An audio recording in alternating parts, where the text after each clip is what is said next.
न हिंदू के राष्ट्रवाद पर कोई संदेह है, न मुस्लिम के राष्ट्रवाद पर संदेह है।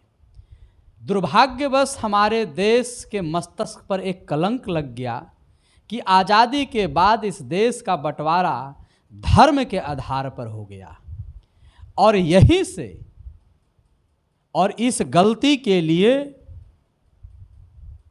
हमारे उस समय के तात्कालिक नेताओं को इतिहास कभी माफ़ नहीं करेगा।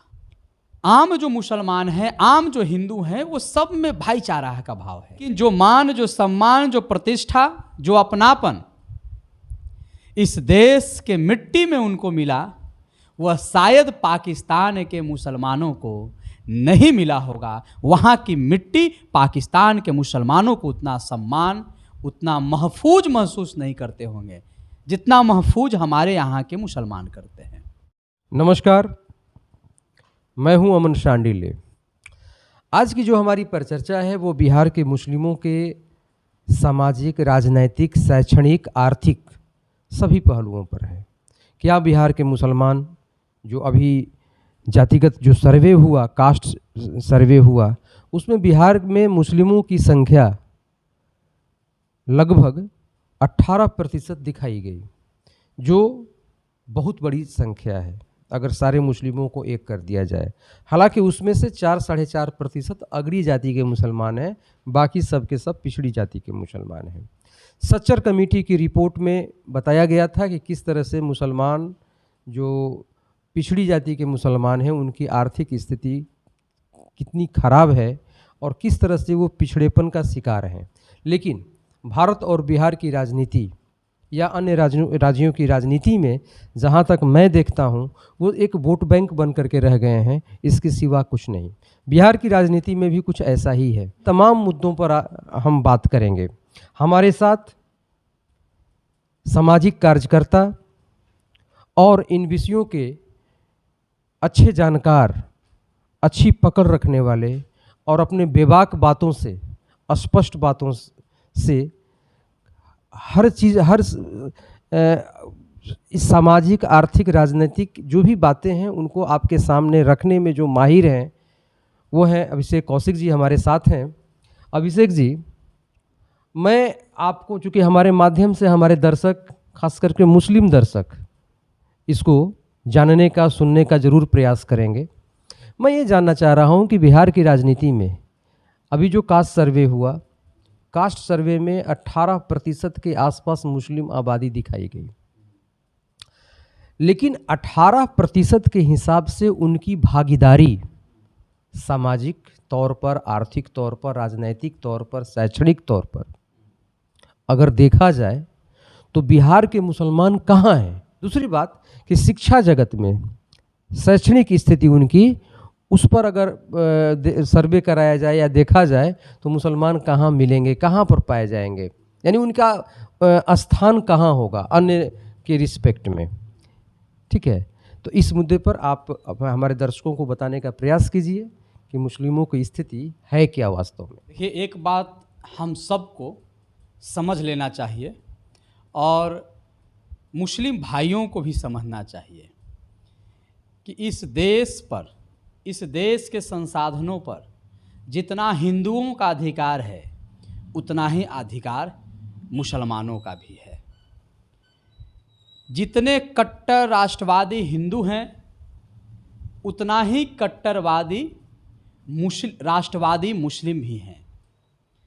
न हिंदू के राष्ट्रवाद पर कोई संदेह है, न मुस्लिम के राष्ट्रवाद पर संदेह है। दुर्भाग्यवश हमारे देश के मस्तिष्क पर एक कलंक लग गया कि आज़ादी के बाद इस देश का बंटवारा धर्म के आधार पर हो गया, और यहीं से और इस गलती के लिए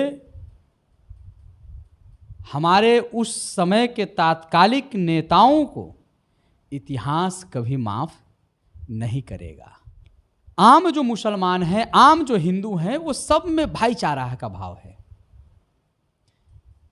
हिंदू मुस्लिम कर, क्योंकि मैंने कहा कि दुर्भाग्यवश इस देश का बंटवारा धार्मिक आधार पर हुआ है, और यहीं से भारत में रहने वाले मुसलमानों को लगने लगा कि हम उपेक्षित हैं क्या।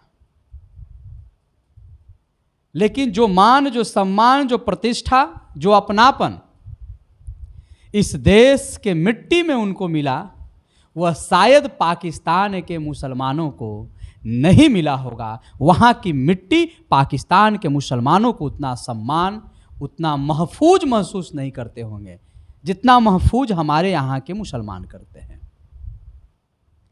हम यह बात आपके प्रश्न से पहले इसलिए कहना सोचा कि ताकि हमारे दर्शकों को, खास करके मुसलमान भाई दर्शकों को यह लगे कि यह मुल्क जितना मेरा है उतना ही आपका है। सिर्फ मुल्क को और मुल्कियत को समझने का समझ होना चाहिए। हमारी दृष्टि में कोई मिलावट नहीं होनी चाहिए। अगर हमारी दृष्टि में मिलावट हो जाएगी, अगर हम क्रिकेट के मैच में पाकिस्तान के जीतने पर जश्न मनाएंगे, भारत के हारने का यदि हमें गम नहीं होगा, तो इसी तरह से जैसे आजादी के बाद से धार्मिक, सांप्रदायिक और जाति आधारित राजनीति का बुनियाद रखा गया है, आने वाला 100 वर्षों तक निरंतर यही चलता रहेगा। और जिस पर राजनीति हुई या जिस पर राजनीति हो रही है, वो लगातार राजनीतिक हाशिए पर, सामाजिक हाशिए पर, शैक्षणिक हाशिए पर लगातार बने रहेंगे। अगर कोई कहे कि किसी देश प्रदेश का विकास का मानक हिस्सेदारी और भागीदारी हो जाए, तो सभी विद्यालयों को, विश्वविद्यालयों को, अनुसंधान केंद्रों को बंद कर देना चाहिए, इंडस्ट्री को बंद कर देना चाहिए। लेकिन ऐसी बात नहीं है। यह हिस्सेदारी और भागीदारी सिर्फ कुर्सी को हासिल करने के लिए ही शोभा देता है। शोभा शब्द भी नहीं प्रयोग करना चाहिए, लेकिन राजनीतिज्ञों के लिए कह रहे हैं। आपने कहा कि बिहार में मुसलमान कहां खड़े हैं? कहीं नहीं खड़े हैं। न आगे हैं, न पीछे हैं, न दाहिने हैं, न बाएं हैं, न नीचे हैं, न ऊपर है। जहां हैं वहीं हैं, कहीं नहीं है। हम मुसलमान भाइयों को समझना चाहिए। ये हम बार बार कह रहे हैं इस बात को। किसी से डरने की जरूरत नहीं है, और कोई किसी का नाम लेके डराए तो उसके षड्यंत्र को भी समझना चाहिए। अगर हमारे प्रदेश में अच्छा विद्यालय हो तो सभी जाति, धर्म, संप्रदाय के बच्चे वहां पढ़ेंगे। कोई मजदूरी नहीं करेगा, कोई बेरोजगार नहीं होगा। और जिस शैक्षणिक हाशिए की बात आप कह रहे थे, वो शैक्षणिक उत्थान होगा। लेकिन जब आप डर डर के वोट करिएगा, तब तो ये सारी चीजें होगी। तो डरने वाले, डराने वाले दोनों को समझना होगा कि आपने क्या दिया। 1973 में मात्र 2 वर्ष के लिए बिहार में मुस्लिम मुख्यमंत्री हुए, गफूर साहब। उसके बाद मुसलमान कहां? मात्र 2 साल। आजादी के बाद से अभी तक में मुस्लिमों का वोट तो आपने लिया, मुस्लिमों को तो खूब डराया, मुस्लिमों को तो खूब गुमराह आपने किया। और उन्हीं के समय जयप्रकाश जी का आंदोलन बिहार में, जो पूरे देश में क्रांति और देश की सत्ता परिवर्तन करने का एक संकेत दे दिया। तो मुसलमान का कंट्रीब्यूशन, हम हमेशा कह रहे हैं कि हिंदुओं से कम नहीं है देश में। इस देश के सम्मान, उत्थान, सेनाओं में मुस्लिम भाई जो सैनिक हैं, वो कमजोरी से लड़ते हैं? कमजोरी से नहीं लड़ते हैं, सिर्फ उनको भटका दिया जाता है, सैनिकों को नहीं, कुछ नेताओं जो है, जो मुस्लिम समाज के जो नेतृत्व करते हैं, उनको भटकाया जाता है और वे समाज को डाइवर्ट कर देते हैं। उनको आधुनिक शिक्षा से जुड़कर भारत के गति के साथ, भारत के साथ कदम में कदम मिलाकर, प्रदेश के राजनीति के साथ कदम में कदम मिलाकर जब आगे वो बढ़ेंगे सकारात्मक दृष्टि से, हिंदू मुस्लिम को भाई भाई कंधा मिलकर, गले मिलकर अगर आगे बढ़ेंगे, बिना भय के, बिना राग के, बिना किसी के तुष्टीकरण के। एक चीज और बता रहे हैं कि हमारे यहाँ के बिहार के जो मुसलमान हैं, वो राजनीतिक तुष्टीकरण के भाव में बहकर अपना सारा काम खराब कर रहे हैं।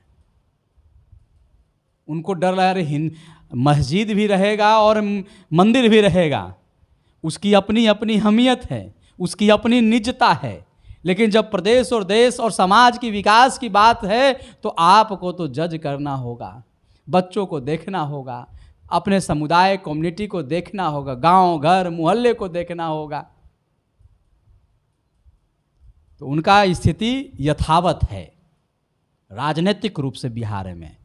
अब यथावत से आगे बढ़ना, राइट लेफ्ट करना, अब तो उनके हाथ में है। 24 और 25 का आगमन है, अब वो विचार करें क्या करते हैं नहीं करते हैं, फिर डरेंगे या डराने वाले से के षड्यंत्र को समझ जाएंगे। अब तो ये उनके हाथ में है। अभी तक तो लगातार गफूर साहब के बाद उनको राजनीतिक हाशिए पर रखा गया, और गफूर साहब भी क्या थे?